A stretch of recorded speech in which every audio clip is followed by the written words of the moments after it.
Hey everybody, Todd Knapp. I am here once again today at NERCOMP 2018, and walking the show floor, I came across a really interesting banner. It actually caught my attention that said "Identity is Power," which I thought was great. And that company happened to be SailPoint Technologies. And SailPoint's an identity provider, and they were kind enough to loan me Jeff here. Jeff, what is an identity provider? So we as a company are a software vendor, and we help organizations manage who's on the network, right? The identities that are on your network, who's on it, what do they have access to, should they have that access? So that's the particular space we're in, seeing everyone that's on the network, governing everyone that's on the network, and then empowering the business to control and manage those identities and what they're getting access to. Pretty important thing these days. It is. It's a very important thing these days. So it's interesting to me because I was out at Secure World just 2 weeks ago at the conference there. I think you guys were actually at Secure World also. And as I was walking around, I was surprised that there weren't more identity providers out there. We seem to be so focused on who's coming in from the outside that shouldn't be involved that sometimes I think we ignore our own user population in terms of controlling and threat risk and management. So your product's very interesting to me.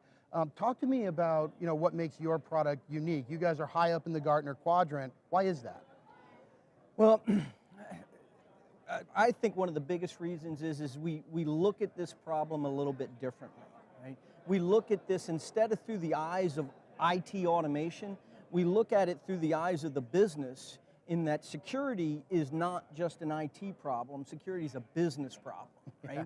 So who's going to know? IT's not necessarily going to know whether this individual person or this role should have access to certain things on the network. Only the business is going to know that, right? So we look at that through the lens of risk, compliance, and security, and we empower the business to make the decisions to give access and automate the process. Yeah, see, and when we were talking back at the booth, that was one of the things that I thought was really compelling and interesting about this, because we talked about Salesforce as being sort of a case study, and we're a Salesforce shop at Envision, and I, of course, Envision's not a giant company. I am the Salesforce administrator there, so when somebody needs access, they literally have to email me or come to me, and in your world, it doesn't work like that, right?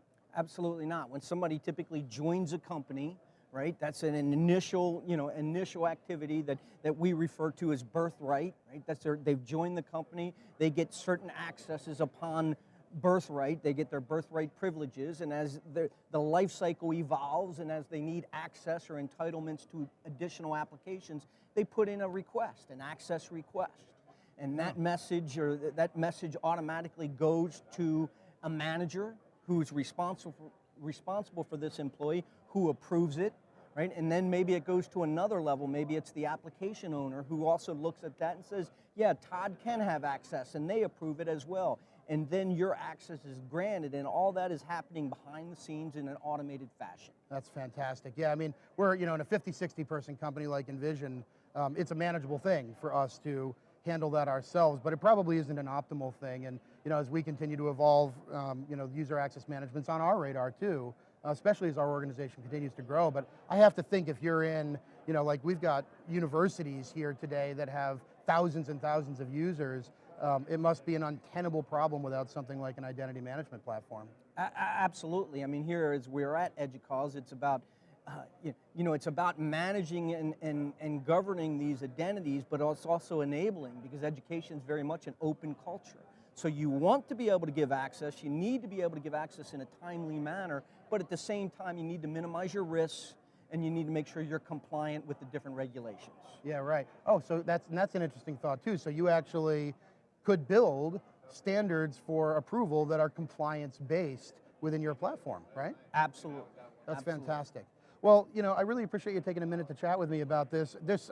We could spend an hour on this. We sure because could. It's a huge topic. If people wanted to learn more about SailPoint, where do they go? They go to SailPoint.com. SailPoint.com. All right, well, hey, thank you so much for taking the time. Tom. I really appreciate it. Appreciate your time.